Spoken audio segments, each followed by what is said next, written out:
Here I'm going to clarify one concept, which is Firebase file storage ref and child.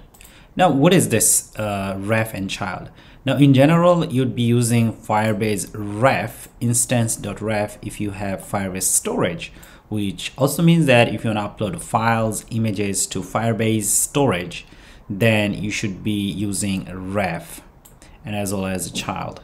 Now, to make your idea conception more clear about it, let me show you the back.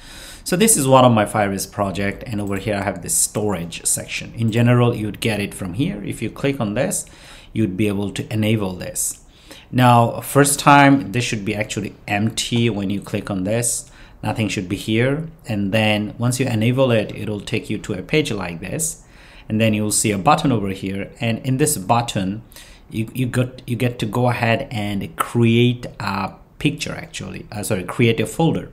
I just did that earlier, and the name was chat. So you can just go ahead and click on this, type in the folder name. That's it. So in our storage, we have a chat folder. Now, what it refers over here, that this is the chat folder that we are talking.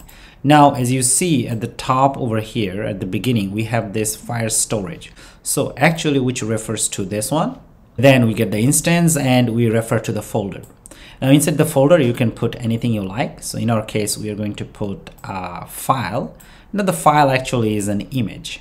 So the idea is if you want to store your file or images first in storage, in Firebase storage, you have to create a folder, and that folder you have to refer using .ref method.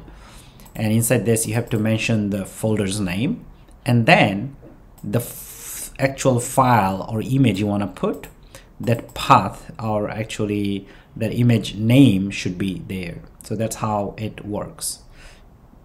Anyway, so if you learned something, don't forget to subscribe and smash that like button. Thank you.